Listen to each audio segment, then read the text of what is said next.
Well, almost as incredible as traveling around the moon was the palpable sense of friendship and camaraderie shared by the astronauts of the Artemis II mission. Their mission has continued since they've landed, with more tests and experiments, and they've continued to radiate moon joy.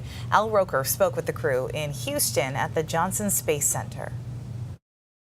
It's been nearly a week since their picture-perfect splashdown in the Pacific. Houston Integrity splashdowns. But for the Artemis crew, Commander Reed Weissman, pilot Victor Glover, and mission specialists Christina Cook and Jeremy Hansen, the moon joy they shared with all of us on Earth during their record-setting journey around the far side of the moon is still fresh. Welcome home. It's good to have you. you. 10 days of being as close as human beings can be. Have you guys gone through withdrawal without being without each other? Yes. Yeah. 100%. That closeness meant working as a single unit on just about every task. There's something about being together that transferred to us back on the ground. You know, that the idea that you're working together to bring something that's bigger than all four of you. That was really important to us. We really wanted this to be about humanity going on this journey with us. And that idea about togetherness, it's just amazing that people resonated with that. And take us they did, documenting their round-trip 700,000-mile flight with some incredible snapshots from that stunning eclipse to close-ups of the massive lunar craters and photos of our own planet that provided a new perspective. The first time I saw the Grand Canyon, I remember thinking, this, no matter what picture I saw, it does not do justice to it. So when you look at the far side of the moon, how do you even describe it?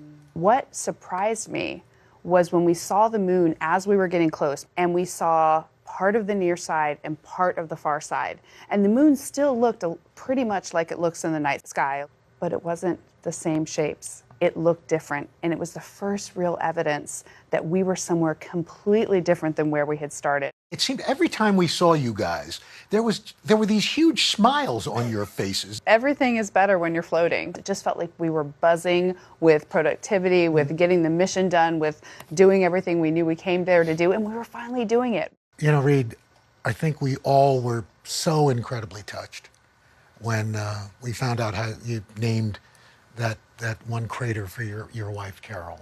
Her name was Carol. The spouse of Reed, the mother of Katie and Ellie. I thought it was the most beautiful thing I'd ever heard in my entire life. Christina, Victor, and Jeremy were like, we really think we can actually do this. We've talked to the science team. We think we can name a crater after Carol. And what man on this planet deserves a gift like that, to have your crew be so thoughtful and to do something so caring and so deep and so meaningful. Booster ignition and liftoff. Aside from the spectacular launch, perhaps the most dangerous part of the mission, re-entry. I will say it was just a very intense moment because we had never seen or felt this before. We had the lights turned down just like we did in our spacecraft. So I could tell that we were inside a fireball, but Reed and I had panoramic views. We really did. And the very first thing I thought was, is it supposed to be that big? I mean, it was a lot of fire out there. Those flames, plasma surrounding the capsule as it hurtled back to Earth at speeds near 25,000 miles per hour before two sets of parachutes brought them to a gentle touchdown in the water. That was when the unfettered joy began for me, and people ask us if we're excited, and they know I'm kind of the curmudgeon that's like, no, I'm focused. But I think at some point I reached over and said, hey, guess what? Now I'm excited. I remember that. Their return punctuated by reconnecting with loved ones. I wasn't on the ship for 5 minutes, and I was talking to my older daughter who had me on speakerphone. What an amazing thing to get to connect. And for them and for me, like, we are home, we are safe on Earth, and we'll see you tomorrow. What a crazy thing to get to tell your family after you just came back from the moon. I want somebody to love me as much as your dog loves you. Come to my house. She will do that exact same thing for you when you're at the door. So you guys plan a reunion? Are you going to right now? You're looking at it. Yeah, this is it. You've really brought people together.